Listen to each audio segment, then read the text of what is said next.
Le corps du support et des résistances, c'est surtout pour nous permettre aussi de savoir où est-ce qu'on entre, mais où est-ce qu'on sort pour ne pas subir de mauvaises surprises. Parce que comprenons-nous bien, le marché ne se déplace pas par hasard. Hello les amis, soyez les bienvenus dans cette nouvelle vidéo.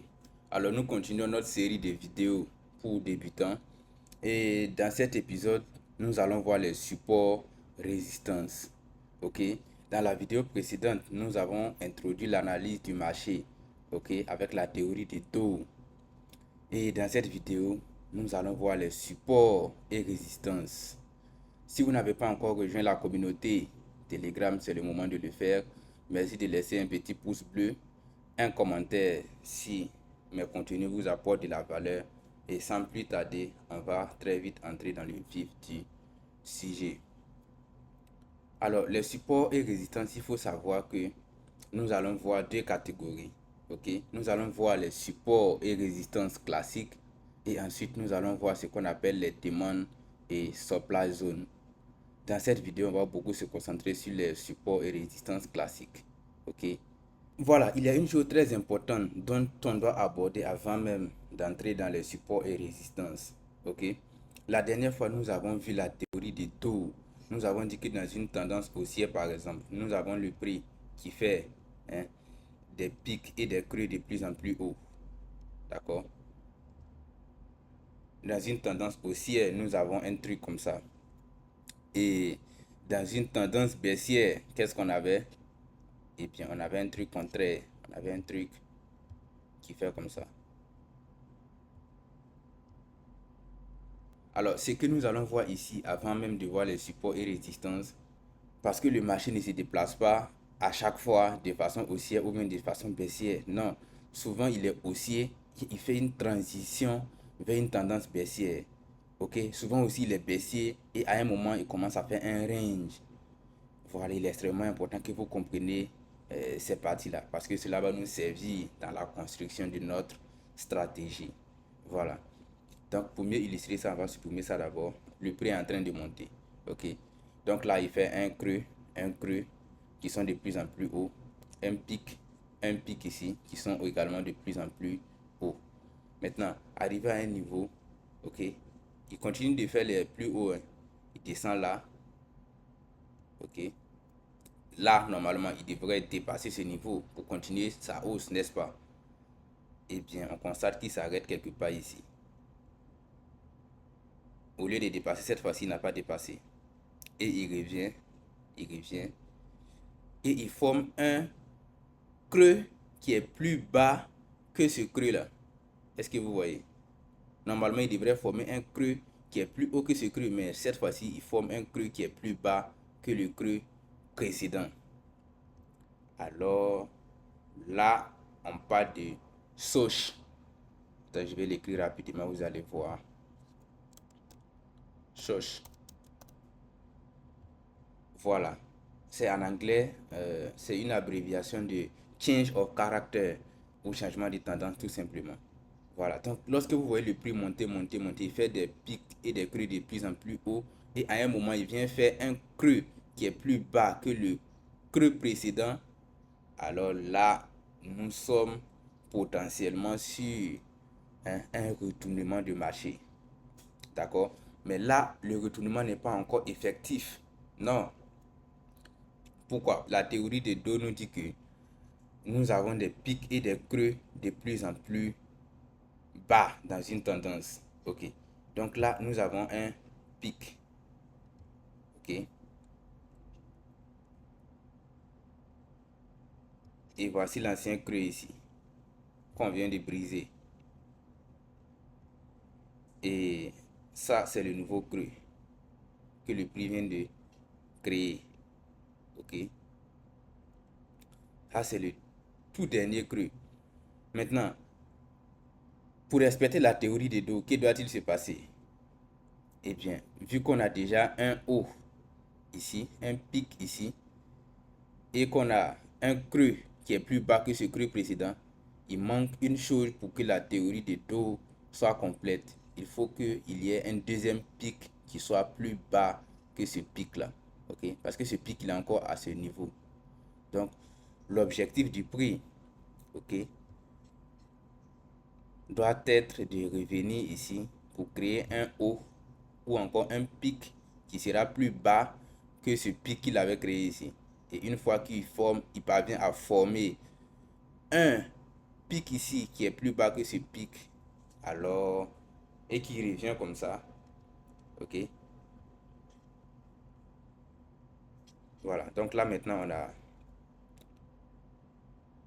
deux pics ici qui sont descendantes, deux pics qui sont descendants, pardon. Et ici nous avons deux creux également qui sont de plus en plus bas. Alors là, on va dire que nous sommes dans une tendance baissière. Nous sommes passés de la tendance haussière qui était ici, ok, où les choses montaient tranquillement,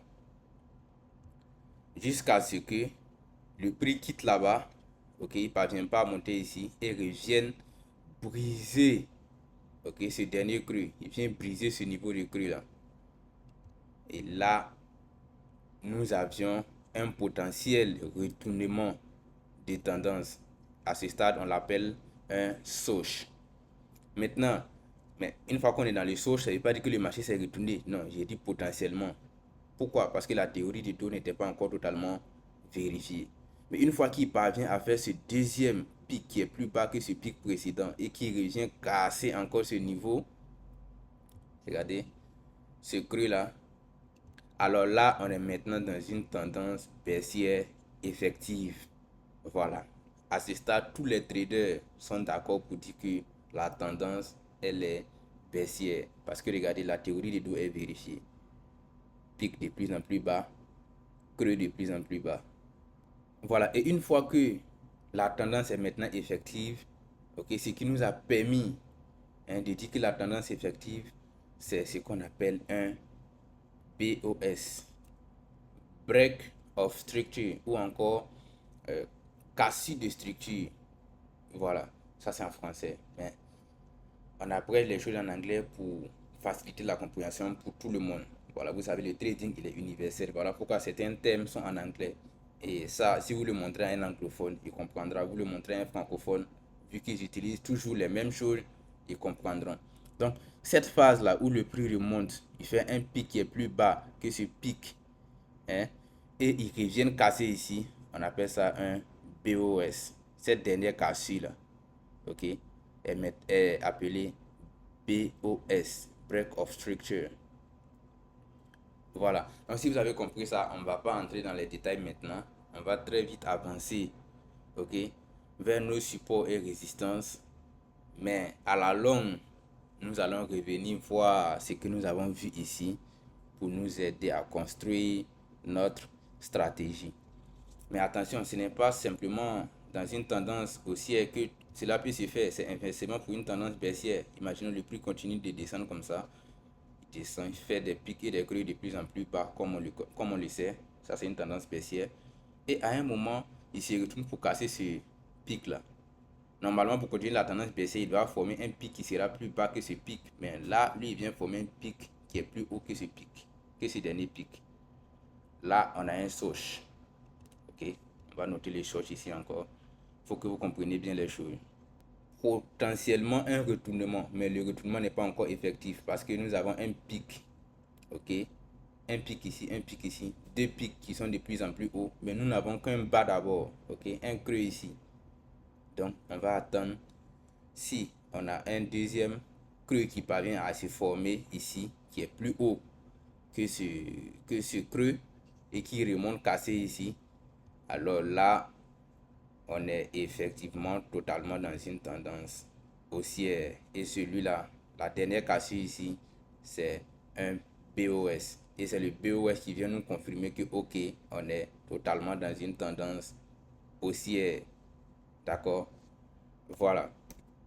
Donc, à chaque fois que le marché va vouloir se retourner, il va faire une figure comme ça. Il ne peut pas se retourner sans faire ça. Non, il va forcément passer par les chauches et ensuite il fait un BOS et la tendance devient effective. Donc à chaque fois, ce sont des schémas que le marché dessine. D'accord? C'est un schéma que le marché dessine à chaque fois sur le marché. Et si on répète bien les choses, on peut construire une stratégie. Tu vois? Puisqu'on sait que c'est quelque chose qui se répète à chaque fois, on peut utiliser ça pour faire une stratégie. Une stratégie, c'est quoi? C'est quelque chose qui se répète sur le marché encore et encore. On a vérifié l'historique et on a vu que c'est quelque chose qui se répète encore et encore. Et nous, qu'est-ce qu'on va faire? On va bien retenir ce qui se répète encore et encore. Et à chaque fois que le marché va faire un tel schéma, on va tenter de prendre une position. Imaginons que si 100 positions, ok, on a tenté 100 positions et il y a 80, ok, 80% du temps, quand le prix arrive ici, arrive sur un niveau, il fait un truc comme ça avant de se retourner pour aller à la hausse. 600 positions, hein, il y a 80 fois où il fait ça. Et il y a que, bon, peut-être 20%. Il n'y a que 20% où il passe à côté, il ne fait pas ça. Eh bien, on voit que 80 est supérieur à 20. Ça peut constituer une stratégie. Parce que, comprenons-nous bien, le trading doit se faire avec une démarche scientifique. Ce n'est pas quelque chose d'exact, ce n'est pas une science exacte. Ce ne veut pas dire que si vous arrivez sur le marché, que vous voyez un truc comme ça veut dire que ça va passer à 100%. Non. Voilà. Ça, c'est l'erreur que peuvent commettre la plupart des débutants. Le trading est une histoire de probabilité. Et nous, on cherche ici, en réalité, la probabilité la plus élevée. Quelque chose qui se répète avec, hein, le plus de probabilité. Et on va se baser dessus pour construire notre stratégie, tout simplement. Pourquoi je persiste là-dessus? C'est pour vous dire que le trading est une question de probabilité. Ce que je vous enseigne ne veut pas dire que ça va, hein, vous allez partir appliquer ça sur le marché et puis ça devient votre gagne-pain tranquillement. Vous êtes couché, vous répétez un schéma et vous gagnez de l'argent à chaque fois. Non.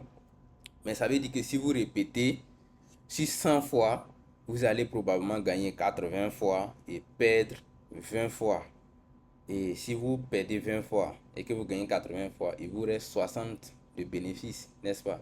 Eh bien, c'est ça qui constitue la rentabilité. C'est ça le gain, hein, du trader. C'est ça le bénéfice du trader. J'espère que vous avez bien assimilé les choses. Ce n'est pas une formation où on va entrer dans trop de détails. Je vous donne l'essentiel pour aller, hein, droit au but. Alors, sans plus tarder, entrons dans les supports et résistances. Alors, nous y sommes. C'est quoi un support et c'est quoi une résistance? Si vous avez suivi, hein, ce que nous avons vu depuis l'analyse du marché, ça doit être très facile pour vous de comprendre c'est quoi un support et c'est quoi une résistance. Vous allez voir que c'est même pas du tout très compliqué. Regarde, ça c'est une tendance haussière, on suppose, hein. Et le marché il fait des trucs comme ça. Voilà. Dans une tendance haussière, c'est ce qu'on a dit. On connaît les pics et on connaît les creux. Le marché fait un truc comme ça. Eh bien, un support, c'est très simple. Vous connaissez les creux. Eh bien, les creux sont des supports. Ça, c'est un support. Ici, on a un creux. Support. Et maintenant, les résistances. Ok? Les résistances sont l'inverse. Sont les pics. Donc, ici, nous avons une résistance. Quelque part là. Ok?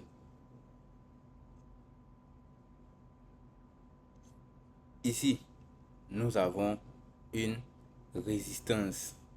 Voilà. Tout simplement. Les jaunes sont des supports et les bleus sont des résistances. Maintenant, il faut qu'on vous explique, hein, la psychologie pour que ce soit plus facile à comprendre. Les supports, souvent on prend l'exemple d'un sol. C'est un niveau où quand le prix arrive, il rebondit pour aller à la hausse. Ok? Donc, ça par exemple, on va tracer ailleurs. On va laisser ce schéma et on va tracer un truc ici. Voilà. Donc ça, c'est un support. À chaque fois que le prix arrive ici, on ne sait pas pour quelle raison, mais il y a quelque chose qui fait qu'il repart à la hausse. À chaque fois qu'il va arriver sur le niveau, c'est quelque chose qui fait qu'il repart à la hausse. On prend l'exemple souvent d'un sol. D'accord? C'est comme vous êtes dans une maison et le sol, on ne peut pas dépasser le sol à chaque fois. C'est comme le prix était une balle, d'accord? Et à chaque fois qu'il arrive sur le sol, il rebondit pour remonter. Si vous êtes dans une maison actuellement, prenez une balle de tennis, frappez le sol et vous allez voir. À chaque fois qu'il frappe le sol, il rebondit. Donc, Le support, c'est un niveau qui fait rebondir le prix. D'accord? Rebondir, rebondir, rebondir. Le support permet de faire rebondir le prix vers la hausse. Maintenant, la résistance. La résistance, c'est le contraire du support. La résistance, elle est ici. OK? Voilà. Là, c'est la résistance. La résistance, c'est le contraire du support. À chaque fois que le prix arrive sur la résistance, on ne sait pas pour quelle raison, mais il rebondit vers la baisse, hein. Il revient en bas. Chaque fois qu'il arrive, c'est-à-dire il montait, arrivé sur la résistance, il rebondit. Il n'arrive pas à franchir. Et ça, on prend l'exemple d'un plafond. Ok? Quand il arrive sur le plafond, il ne peut pas dépasser. Donc, il réagit pour venir à la baisse. C'est ça qui est une résistance. Si vous êtes dans une maison, frappez fortement la balle de tennis au sol. Quand elle va rebondir, si elle touche le plafond, elle va redescendre de nouveau pour venir ici, au sol. Et si la pression est tellement forte, quand elle va frapper le sol encore, elle va se retourner vers le plafond. Et c'est ça qui est support résistance. Donc, le prix, quand il arrive sur un support, il réagit, il remonte. Et arrivé sur une résistance, il réagit, il descend. Bien sûr, tout ça, pour que ça fonctionne, il faut des contextes bien précis. Mais ce sont des observations qu'on a fait, que les scientifiques ont fait sur le marché et que nous utilisons tous, hein, aujourd'hui pour faire du trading. Et en général, ça se passe très bien. Voilà. Maintenant, il y a une loi très importante, ok, une propriété qu'on appelle, hein, l'inversion de polarité. Inversion de polarité.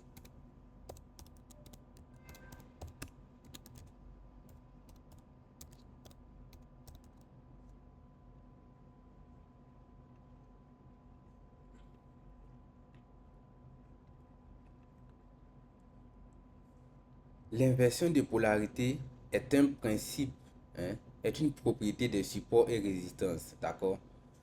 L'inversion de polarité nous dit que c'est vrai, le marché, hein, quand il arrive sur la résistance, il réagit pour redescendre. D'accord? Comme ça. Et quand il arrive ici, il réagit pour remonter.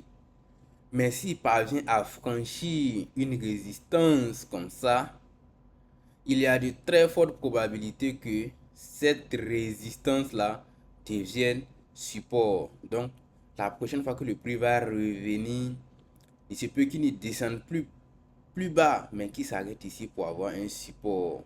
Et on a dit que quand un support fait retourner le prix, donc il se peut que la prochaine fois qu'il va arriver ici, une très forte probabilité, hein, qu'il se retourne comme ça, que ça fasse réagir les niveaux et que ça reparte. Et on a dit que quoi? Un pic. Pardon.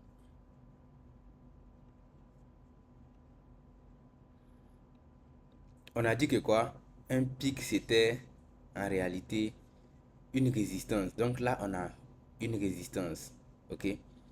Et quand le prix arrive encore, il va tenter de casser. Si il ne parvient pas à casser, il va réagir encore pour revenir sur son ancien support qu'il avait eu ici.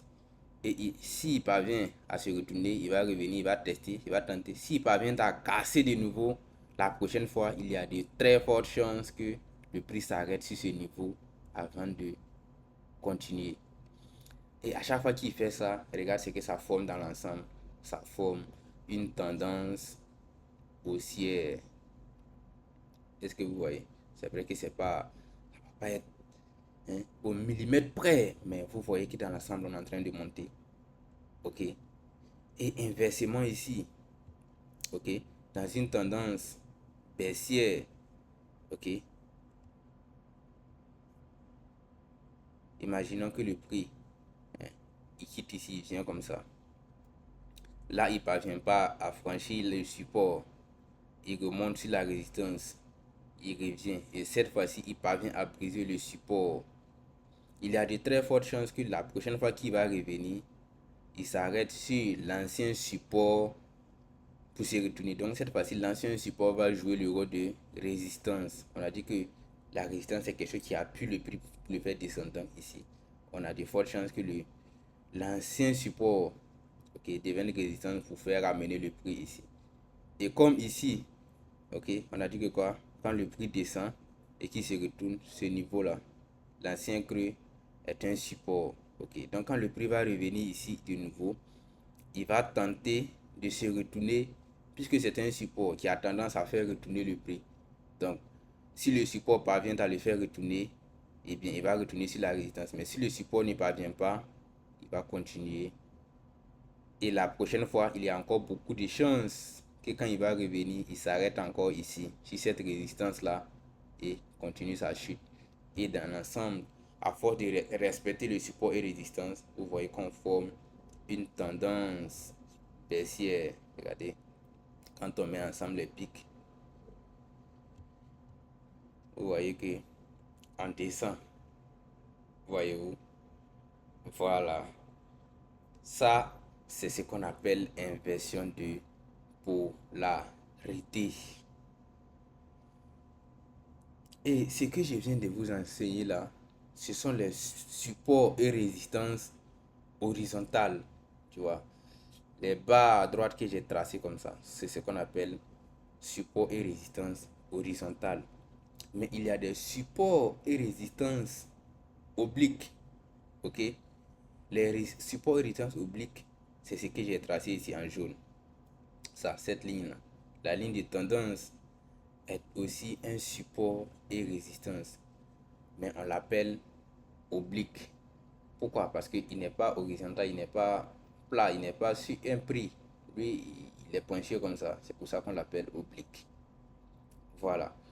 Donc là, on vient de voir deux catégories de support et résistance. On va approfondir un peu les supports et résistances obliques. Pourquoi on dit que c'est un support et résistance? Parce que regardez, même quand on trace cette ligne, vous voyez que sur la ligne, le prix a tendance à réagir. Quand on faisait l'exemple tout à l'heure, on n'avait même pas encore tracé de ligne. Mais lorsqu'on a pris la ligne pour déposer là, on a vu que le prix a tendance à réagir sur la ligne. Donc ça veut dire que la ligne sert ici de résistance. Ok? Et on peut aussi tracer en bas, hein, qui peut servir de support. Mais lorsqu'on trace en bas, ça n'a pas vraiment d'importance dans une tendance baissière. D'accord? Et inversement en haut, lorsqu'on trace ici, ça n'a pas trop d'importance dans une tendance haussière. Mais pourquoi je trace ça? Pour faire ce qu'on appelle un canal. Vous allez souvent entendre parler de canal baissier, canal haussier. Il faut savoir simplement qu'on trace d'abord une ligne de tendance à travers les pics. Lorsqu'on est dans une tendance baissière, on prend une ligne, on relie l'ensemble des pics uniquement. Et si l'ensemble des pics descend, on est dans une tendance baissière. Ok, la ligne de tendance peut nous permettre de détecter ça. Et on peut dupliquer cette même ligne de tendance là en bas. Ok, et si on a cette même ligne de tendance en bas, on va créer ce qu'on appelle un canal, tout simplement. Regardez en haut ici. Si je décide de dupliquer cette ligne là en haut, on va trouver un truc comme ça. Voilà, ça forme un canal. Mais ça, c'est pas vraiment le but de notre vidéo du jour. Ok, ce que nous allons voir, c'est surtout le support et résistance horizontale parce que ce sont les plus efficaces. Voilà. Donc, on va se retourner sur notre schéma et vous allez voir ce qu'on vient de faire tout à l'heure. Très intéressant.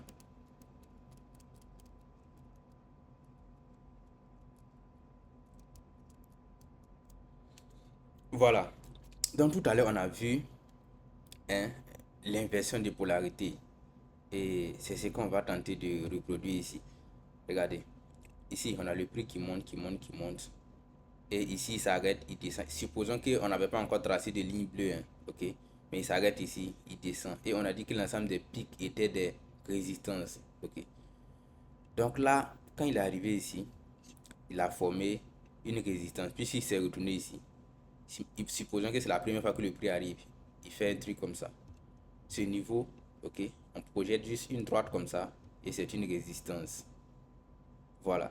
Donc, qu'est-ce qu'on a dit? La résistance a tendance à faire chuter le prix vers le bas. Et quant à ici, nous avons ce qu'on appelle un support. Ok, donc il se retourne ici, il monte, il monte, il monte. Quand il arrive sur la résistance, il y a quelque chose qui va se passer. Soit il se retourne pour revenir vers le support, soit il le casse.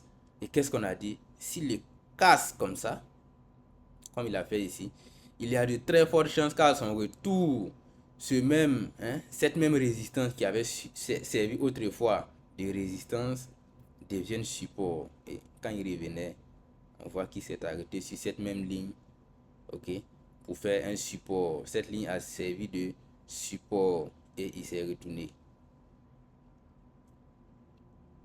Quand il arrive ici, il a encore affaire à une résistance, ok, voilà. Et ici, il a encore deux choix, ok. Soit il se retourne pour venir sur le support, soit il continue comme il a fait ici. Et là, on a encore de fortes chances que la prochaine fois qu'il va revenir, ce niveau-là serve encore de support pour remonter. Vous voyez? Voilà. Mais à chaque fois qu'il va faire ça, il finira par atteindre un niveau comme ça. Une résistance quelque part ici. Il y aura une résistance à un moment donné qui va dire non, on passe plus. Ok. Il va arriver ici. Et qu'est-ce qu'il va faire? Il va tenter cette fois-ci de les traverser. Et cette résistance va dire non, on ne descend pas. Cette résistance va le pousser à revenir sur son ancien support. Et quand il va arriver ici, si le support ne parvient pas à le maintenir pour le ramener plus haut, il va briser ce support. Et si on brise ce support, on va dire que quoi? Qu'est-ce qu'on a? Eh bien, on a ce qu'on appelle un SOSH, comme on avait dit. Potentiel retournement. D'accord? Regardez, on a brisé ce support. Et maintenant, on revient le briser. Ok? On peut aussi dire qu'on a brisé un creux. Hein. C'est la même chose. Support creux, c'est exactement la même chose. Une fois qu'on l'a brisé, une fois comme ça, on est dans ce qu'on appelle un soche. Et on a dit que quoi? Il y a de fortes chances que lorsque le prix va revenir, il s'arrête cette fois-ci maintenant sur l'ancien support. Ok? Ici, ça avait été support autrefois, devienne résistant pour faire pousser le prix vers le bas. Donc, quand le prix revient ici, il y a de fortes chances qu'il ne traverse pas, mais qu'il revienne plus bas comme ça. Et s'il vient là et qu'il ne parvient pas à traverser, ok, s'il vient sur ce niveau qui ne parvient pas à traverser et qu'il revienne casser de niveau, hein, cet ancien support, alors nous sommes dans une tendance baissière effective. Et là, on appelle ça un BOS. Ça, c'est tout ce qu'on voyait depuis le début. Si vous n'avez pas vu le début, allez, retournez-vous et regardez bien. Ok? On est maintenant dans un BOS. Cette partie-là. On est dans un BOS. Break of Structure. En anglais, qui veut dire casser de structure, tout simplement. Et on voit qu'il y a la théorie de dos qui commence à être vérifiée. Parce que regarde, on a un pic en haut ici qui est plus bas que ce pic, qui est plus haut que ce pic. Ok, voilà.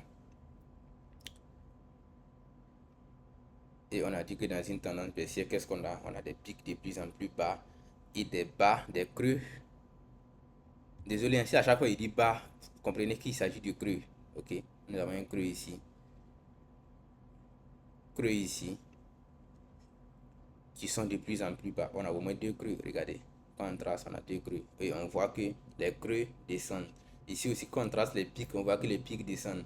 Donc, on voit que grâce au support, résistance, à l'inversion de polarité et au choc, le prix vient de faire un retournement. D'accord? Donc, si on maîtrise l'ensemble de tout ça, ça devient beaucoup plus intéressant pour nous, hein, pour créer une stratégie. Comment? Puisque si on comprend tout ça, regardez, qu'est-ce qu'on va faire? On va anticiper un truc. Le prix a fait ici un BOS, d'accord? Ce qui signifie qu'on est vraiment baissier. Donc la prochaine fois, on sait que le prix a cassé ce support et qui descend. Et ça, c'est un support. Ah, c'est un vieux support, un ancien support voilà, qu'on avait tracé ici. On sait que ce support-là peut réagir pour ramener le prix à la hausse. Donc, mais on est dans une tendance baissière, donc on ne va pas chercher à vendre. On laisse le prix remonter, remonter, remonter, remonter. Ça, c'était une résistance. D'accord? On a dit que quoi? Ça, c'était un pic ici, hein, et les bleus sont les bleus ici. La ligne bleue est une résistance. Autrefois, quand on était ici et qu'on montait, hein, c'était un pic et on l'a tracé jusqu'ici. Et c'est une résistance. Donc, cette fois-ci, quand il revient, ok, sur la résistance, ou bien même sur cette résistance-là, parce que ici, on avait aussi un support qui peut devenir résistance. Voilà. Donc, quand on arrive ici ou ici, ok, on sait qu'il y a l'inversion de polarité qui est là, qui nous donne beaucoup de chances, hein, que le prix réagisse pour descendre. On a beaucoup de chances que cet ancien support devienne résistance pour amener le prix à la baisse. Et on a aussi vu, on a déjà analysé le contexte. On sait qu'on est dans un marché baissier. Et on est dans un marché baissier et on a encore beaucoup de chances ici grâce à l'inversion de polarité de venir à la baisse. Donc, qu'est-ce qu'on va faire? Nous, on va planifier une vente ici. Ok, quand le prix va revenir, hein, sur l'ancien support qui peut devenir résistance, on va planifier une vente. Tout simplement. Pourquoi? Parce qu'on est dans une tendance baissière. Et on répète depuis le début que lorsqu'on est dans une tendance baissière, il faut privilégier les ventes. Donc, on va chercher à vendre quelque part ici. Si on a d'autres confirmations, attention, c'est pas encore fini. D'accord? Il faut associer les éléments. Et dans les prochaines vidéos, on va encore voir d'autres éléments qu'on va encore compléter. Mais ce que je vous montre là déjà, c'est déjà une base de stratégie qui peut très bien fonctionner. Mais nous, on cherche à avoir beaucoup de probabilités. Voilà pourquoi on va encore augmenter, on va encore enrichir la stratégie. Voilà. Donc, nous, on va vendre ici. OK? Parce que on est déjà baissier, ce qui est bien. Et on a encore beaucoup de chances que le prix se retourne vers son ancien support. Et quand on va arriver ici, qu'est-ce qu'on va faire? On va chercher à sortir. On va prendre nos profits. Quand on va arriver sur ce support. Parce qu'on a dit que quoi? Un support fait retourner le prix. C'est vrai qu'il brise le support, mais il peut aussi faire réagir le support ici. Et le support peut faire réagir le prix ici. Nous, on ne sait pas. Donc, pour éviter les mauvaises surprises, dès qu'on s'approche du support ici, hein, on est rentré ici, le marché est descendu avec nous ici. On arrive ici, on clôture notre position, on prend nos profits et on est tout bon. Parce que si on s'amuse à penser que le marché va continuer de baisser, il peut ne pas continuer de baisser. Ça, c'est ce que tu penses. Tu penses que le prix va continuer de baisser, mais il peut ne pas baisser. Qu'est-ce qu'il peut faire? Il peut s'arrêter sur le support, ok, réagir, et ensuite il revient ici. Il casse l'ancienne résistance, ok, comme ça. Et s'il vient de faire ça, qu'est-ce qu'on a? On vient d'avoir encore un choche. Regardez. On vient d'avoir un choche ici. Puisque quoi? On vient de briser un ancien pic qui était censé être plus haut que ce pic là. Normalement, quand le prix remontait, il doit former un pic plus bas ici et continuer de descendre. Mais là, pour un rien comme ça, il vient et il brise le niveau pour monter. Ça, c'est un choche. Et si nous étions en position ici, on vient de prendre un stop loss, on vient de faire une pète parce que on n'est pas vite sorti. Oh, celui qui a été malin, qui a été sage, qui sait que le support peut réagir et qui sort ici, lui, il a déjà encaissé ses profits. Voilà. Donc les supports et résistances vont nous aider à nous positionner, d'accord, dans une tendance donnée. Lorsqu'on est dans une tendance aussi, on va utiliser les supports et résistances pour prendre nos positions. Ok. Ok. Ici, par exemple, ça c'est un support. On va chercher à acheter ici. Et lorsqu'on se rapproche de la résistance ici, on va sortir. Donc, ici, le code du support et de résistance, c'est surtout pour nous permettre aussi de savoir où est-ce qu'on entre, mais où est-ce que on sort pour ne pas subir de mauvaises surprises. Parce que comprenons-nous bien, le marché ne se déplace pas par hasard. Non, le marché suit une logique. Et c'est cette logique-là qu'on est en train de construire petit à petit. Voilà. Et dans une tendance baissière, on va utiliser les résistances pour se positionner. Comme ici, par exemple, on avait une résistance là. OK. Et on se positionne lorsqu'on se rapproche du support dont on sait qu'il peut faire réagir le prix. Parce que c'est un sol. On va tout simplement sortir. Voilà. Et lorsqu'on sort, on va attendre si le prix revient et il casse le niveau comme ça a été le cas ici. C'est très simple. On est content parce qu'on a déjà eu des bénéfices. Et qu'est-ce qu'on va faire par la suite? On va attendre que le prix, quand il va revenir ici, puisqu'il a déjà brisé ce niveau, ce pic-là, on a dit que chaque pic est une résistance. Depuis qu'il a traversé ce pic, il a de fortes chances que la prochaine fois qu'il revienne, ce niveau-là serve de support. Et donc, quand il va revenir, on va chercher certaines évidences. On va chercher une confirmation ici. Si on a une confirmation dans cette zone, on va se dire que, ok, ce niveau-là va devenir résistance et que le prix a beaucoup de probabilité de réagir pour remonter à la hausse. Donc, pour venir à l'ancienne résistance qu'il y a ici. Donc, nous, on va chercher à se positionner quelque part comme ça. On va rentrer ici en achat et le prix va monter avec nous. Voilà, attention. Le prix monte avec nous, il monte, il monte, il monte. Une fois qu'on se rapproche de la résistance qu'il y a ici, on va chercher à sortir, prendre nos profits tout simplement pour éviter les mauvaises surprises.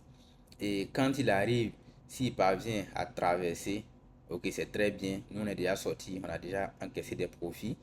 Et on attend encore qu'il revienne, qu'il forme le pic et qu'il commence à revenir. Là, il commence à revenir. On sait qu'il y a un pic ici. Donc, on trace ce pic.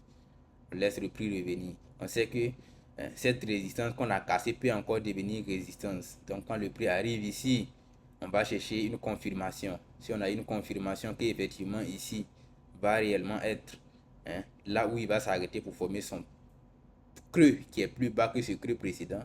N'oublions pas qu'on est dans une tendance haussière et que le prix fait des creux de plus en plus haut. Ok, donc une fois qu'on est convaincu que ici on va forcer, on va vraiment former le creux qui sera plus haut que ce creux, on va entrer en position encore. Et qu'est-ce qu'on va faire?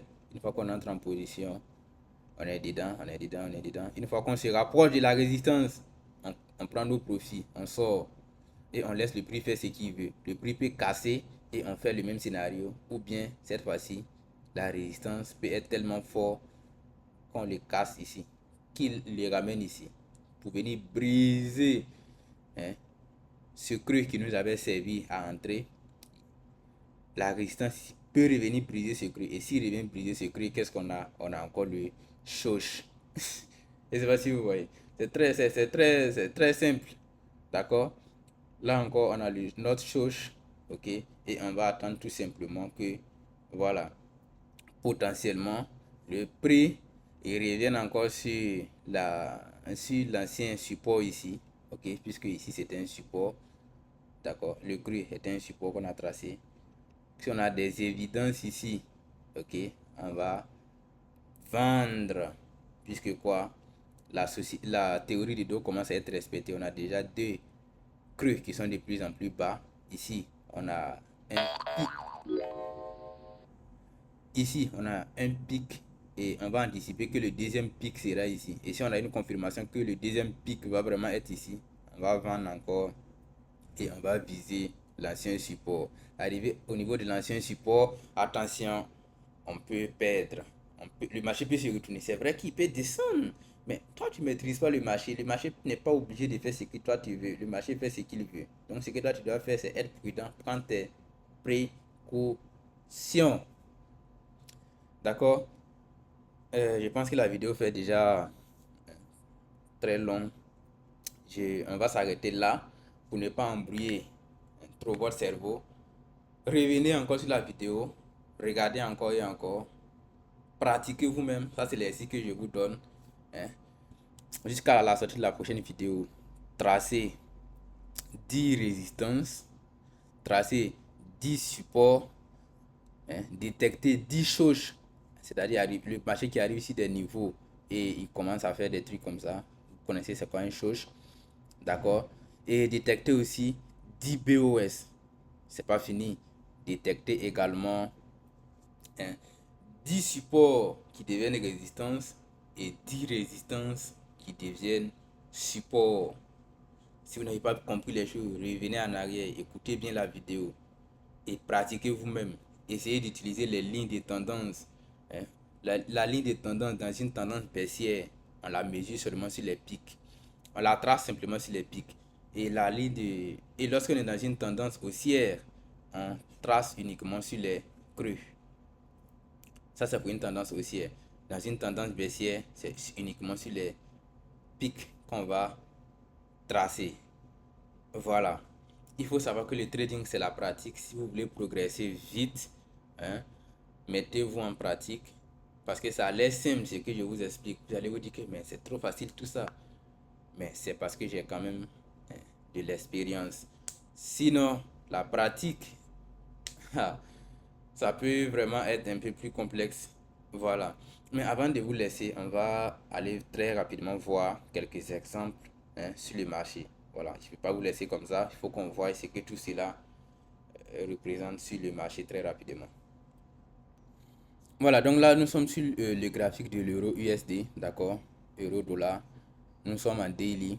Chaque barre ici représente une journée, ok? On les appelle des bougies japonaises. Les verts représentent, ça veut dire que durant la journée, on a clôturé plus haut que l'ouverture. Par exemple, on avait ouvert le prix à 5 et on a clôturé à 10. Voilà, c'est ça qui représente les barres vertes. Ça veut dire que on a clôturé plus haut que l'ouverture. Et les barres blanches, ça veut dire que par exemple, on a ouvert à 5, le prix coûtait 5 et à la fin de la journée, on s'est rendu compte que le prix est maintenant de 3. Et là, la bougie est clôture en blanc. Voilà, bien sûr, on peut configurer aussi de d'autres manières, hein, en rouge, tout ça, tout ça.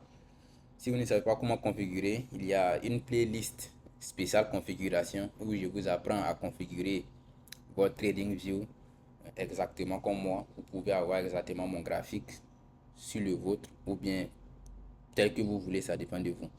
Voilà, donc on va très rapidement progresser. Ok, donc là on a une résistance, ok. À partir d'ici, hein, le prix il montait, il arrive ici, il forme un pic et voilà, ça c'est une résistance. On prend à partir des clôtures, ok. Bien sûr, ça peut aller jusqu'ici, mais nous on va se baser sur la clôture, d'accord. Et qu'est-ce qu'il fait par la suite? La résistance le fait réagir, il descend et là il forme un support quelque part ici, ok. Le support le fait remonter et cette fois-ci il se rapproche ici. Il dépasse pas, normalement il devrait continuer de monter pour que la tendance haussière qu'il y a quelque part derrière ici puisse continuer, mais il fait pas ça, non. Qu'est-ce qu'il fait? Il se rapproche de là et il revient briser, hein, cet ancien creux ou encore cet ancien support. Regardez là, nous avions un creux quelque part ici lorsque le prix était encore là et qu'il montait, ok. Et lorsque on est monté, qu'on est revenu le briser, on a immédiatement ce qu'on appelle un choche.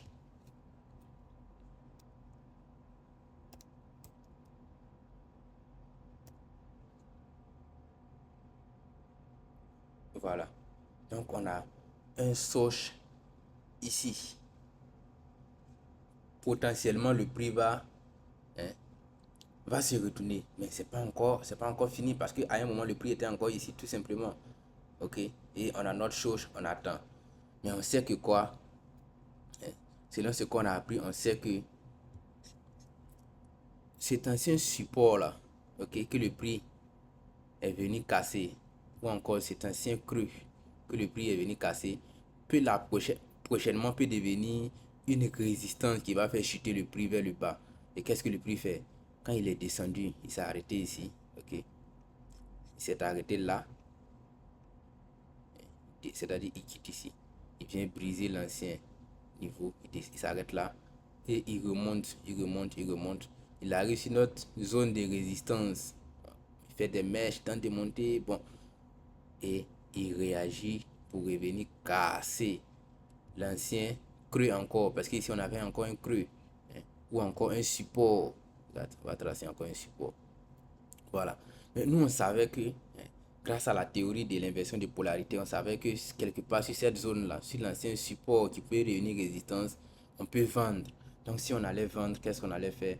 On allait faire un truc comme ça, on allait chercher à vendre comme ça et sortir au maximum ici.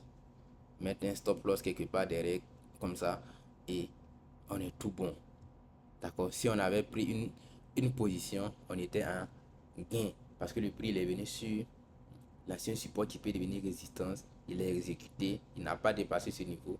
Ok? Et il est revenu en gain.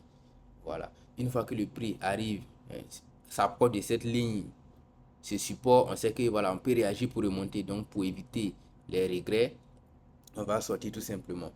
Donc ici, on sort et on laisse le prix faire ce qu'il a à faire. Et on constate qu'il casse. S'il y a une chose en trading qu'on ne fait pas, c'est anticiper une cassure. On n'anticipe jamais une cassure. Voilà.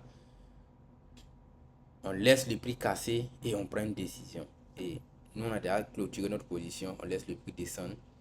Et on trace notre niveau de résistance ici, dont on sait que ça peut devenir support, pardon, résistance. C'est un ancien support autrefois, ok, qui peut cette fois-ci devenir résistance. Donc quand le prix commence à revenir, quand il revient, il revient. Quand il arrive sur ce niveau, on observe. Si on a une confirmation ici, on va vendre pour revenir sortir au maximum ici. Si on n'a pas de confirmation, on observe, puisque c'est pas hein, le seul, ok. On a une résistance plus haut. Et voici la résistance qui est plus haut ici. Voilà. Et on a dit que quoi, une résistance, ça fait chuter le prix. Et quand on arrive ici, si on a une confirmation, on va chercher à vendre toujours pour sortir au maximum ici. Parce que ici, c'est un gros support qui est là, qui peut faire réagir le prix. D'accord? Voilà. Et c'est vrai qu'on n'a pas réagi sur le premier niveau ici, qui pouvait devenir résistance, vous allez me dire. Donc l'inversion de polarité n'a pas marché. Oui, parce que ça ne va pas marcher tous les jours. Si c'était une science exacte, mais ça serait trop facile. L'économie allait s'effondrer en fait, parce que tout le monde allait venir faire du trading. On va détecter quelque chose et tous les jours, on mise notre argent dessus et tout le monde est riche. Personne n'allait s'emmerder. Mais ce n'est pas une science exacte, c'est une science de probabilité. D'accord? Voilà, donc on a passé ce niveau qui pouvait devenir résistance. Mais ce n'est pas la seule résistance qui nous intéresse. Il y a aussi cette résistance-là, parce que ici on a eu un pic.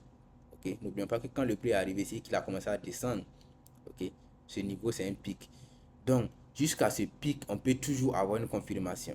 Ok, le pic qu'il y a là, cette zone. Il faut savoir que les supports et résistance, en réalité, ce sont des zones.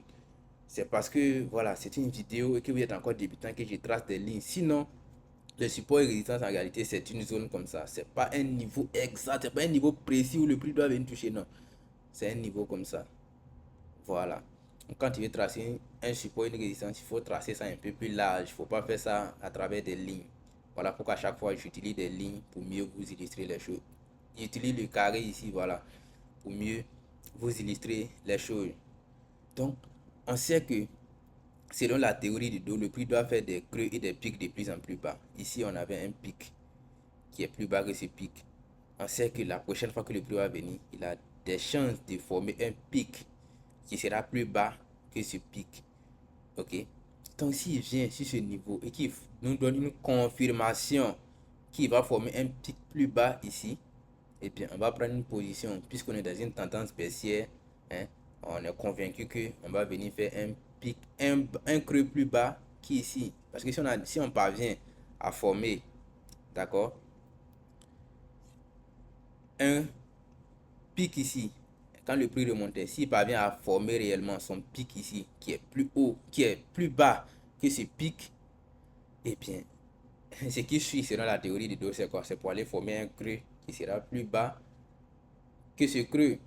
Donc nous, on va prendre notre position à partir de là, tout simplement, comme la dernière fois.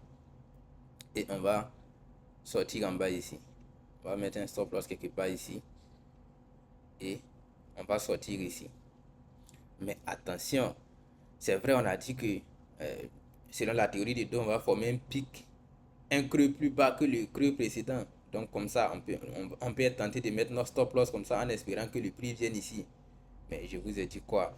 Ici, c'est un support. C'est vrai que la théorie des dos nous a dit quelque chose, mais il y a aussi le principe des supports qu'il ne faut pas oublier. Le support fait toujours remonter le prix vers la hausse. Ce niveau-là, c'est un support. C'est un niveau de support. Donc nous, on va chercher à sortir en avance. Parce que quand le prix va arriver ici, il peut rebondir. D'ailleurs, même il a rebondi. Regardez.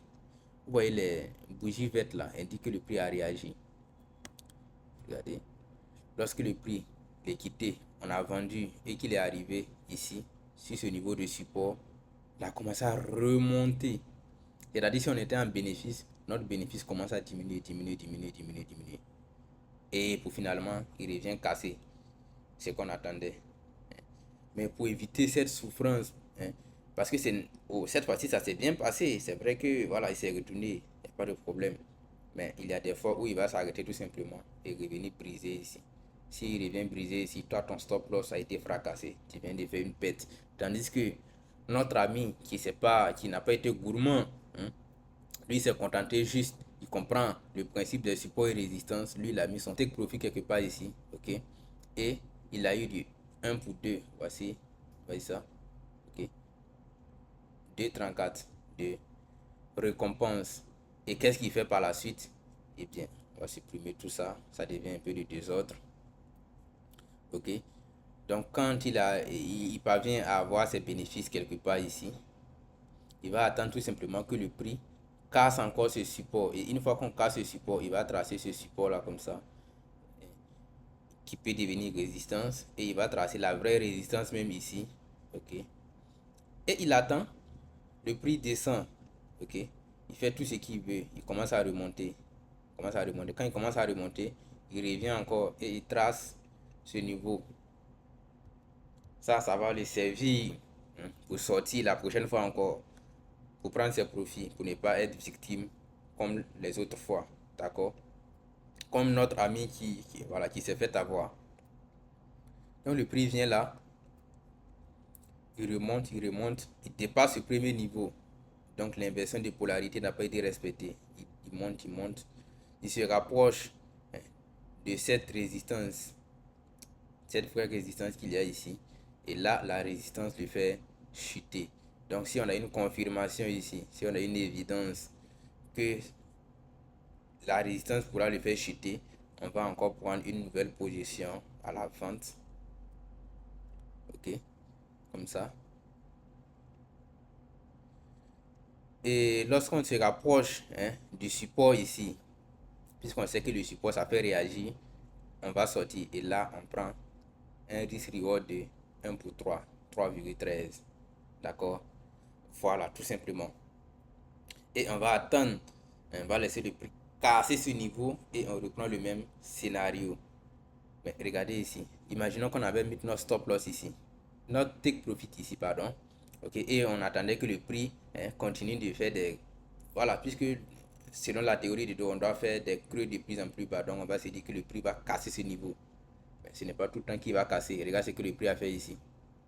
C'est arrêté sur ce support là, hein. Puis il a fait ça. Qu'est-ce qu'on vient d'avoir ici? Un choche. Puisque regarde, cet ancien pic a été brisé. Cet ancien pic là a été brisé.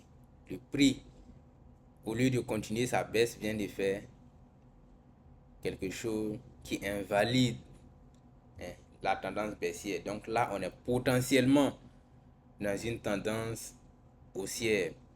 Donc on a déjà récupéré nos profits. On patiente tranquillement et on revient tracer maintenant, cette fois-ci, hein, le support qui est là. On trace la résistance. Quand le prix était encore ici, on trace la résistance. Et ce niveau-là également, support qui peut devenir résistance, on trace et on est patient. Ok. Et qu'est-ce que le prix fait? Laisse le prix il est ici.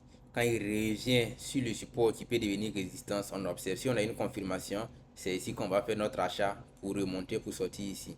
Mais si on n'a pas de confirmation, on va attendre qu'il vienne jusqu'à ce niveau. Mais il ne doit pas dépasser aussi ce niveau. Sinon, on serait dans une tendance baissière. Ok. Et là, nous, on prévoit d'acheter. D'accord? Donc, ici, on a vu que effectivement le prix a réagi sur le support qui pouvait devenir résistance. Et si nous, on avait eu une confirmation quelque part ici, on allait faire notre entrée, placer notre outil risk reward comme ça. Et on va sortir au maximum, d'accord, à l'ancienne résistance, d'accord, pour éviter toute surprise. Et là, on a environ 1 pour 1 de risk reward, ouais, 1,03. Et quand le prix arrive sur ce niveau, ok, Quand le prix arrive sur la résistance qui est là, on ne va pas forcer. Quand le prix arrive sur cette résistance, on va laisser le prix traverser comme il a fait. Et là encore, on trace ce niveau qui peut devenir résistance. On vient ici encore, on trace. Et la prochaine fois que le prix revient, ok, si c'est rapproche de la zone, parce que souvent il ne va pas totalement toucher, comprenez que ce n'est pas une science qui peut être précis. Voilà pourquoi j'ai dit qu'on traçait des zones. Voilà. Donc, cette fois-ci, il revient encore. Si on a une confirmation quelque part ici, qui va former un creux qui sera plus haut que ce creux-là, pour continuer la tendance haussière, et bien, on va acheter et on va chercher à sortir au maximum quelque part ici. Donc, d'ici à ici, c'est déjà grande chose. Hein? Ne voyez pas ça en petit comme ça, c'est énorme. Lorsque on va parler des lots, okay, vous allez comprendre que c'est beaucoup. Surtout qu'on est en daily, c'est pas petit. Voilà. Et lorsque le prix arrive ici, on sort encore et on laisse le prix faire ce qu'il veut. Et que s'est-il passé? Lorsque le prix, il a fini de faire ça, normalement, on va tracer notre ligne comme ça pour s'attendre à ce que voilà, le prix revienne ici et continue la hausse, n'est-ce pas? Mais cette fois-ci, on constate que le prix il arrive ici, il fait rien. Ok, on l'attend sur un deuxième niveau ici. Le prix il arrive ici, il fait rien. Ah, donc notre scénario d'achat, on l'oublie. Parce que si le prix commence à dépasser ce niveau, ça veut dire qu'on est dans un choc. Un choc, ça veut dire quoi? Un potentiel retournement. Donc, il faut oublier les achats.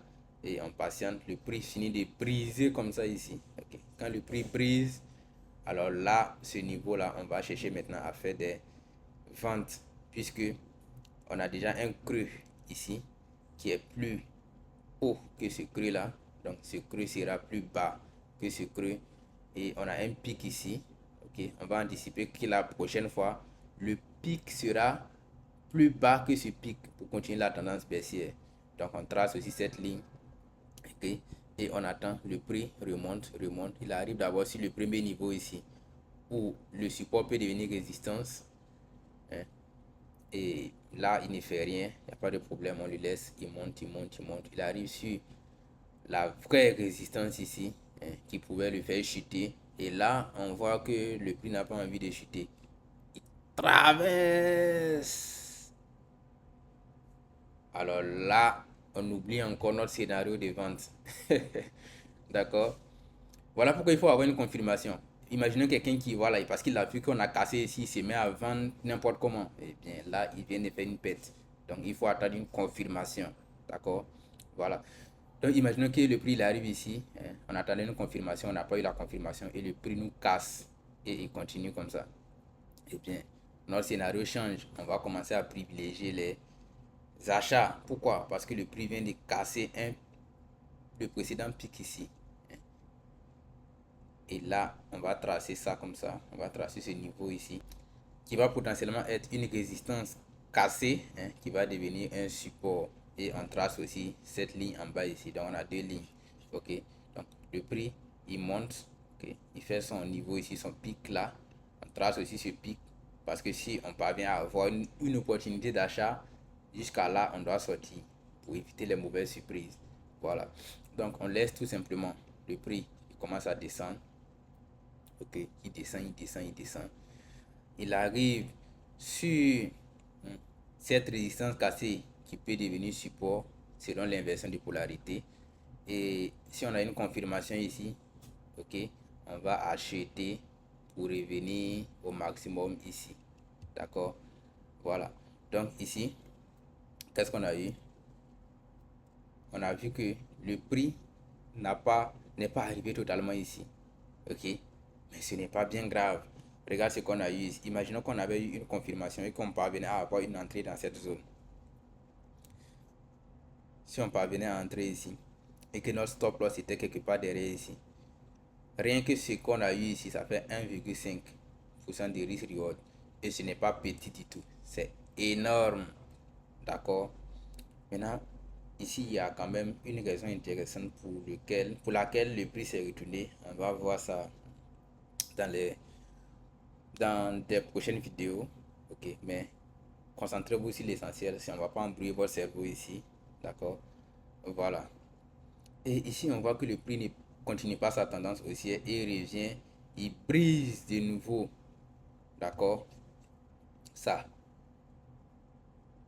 L'ancien pic qui pouvait devenir résistance, on s'attend à ce que voilà, le prix revienne réagir ici pour monter.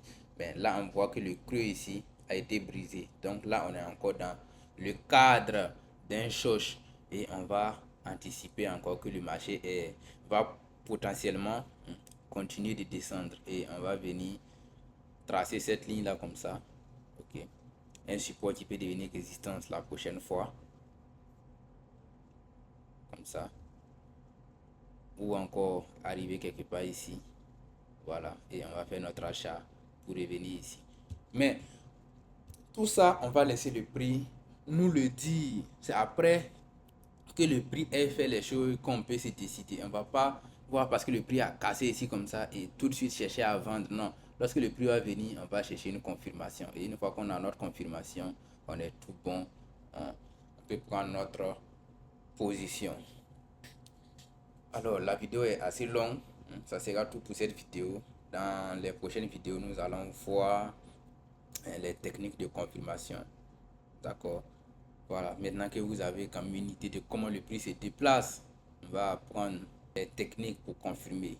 Avant de confirmer, je vais vous montrer également d'autres supports et résistances qu'on appelle les supply and demand zones qui sont très intéressants. Ok? Qu'on va associer à tout cela. Donc ne manquez pas la prochaine vidéo. Faites les exercices comme je vous ai dit. Et d'ici la prochaine vidéo, vous serez bon quoi. C'était Siri Trading. N'oubliez pas de laisser un petit pouce bleu. Partagez la vidéo à un débutant qui veut débuter. Merci et à bientôt. Ciao.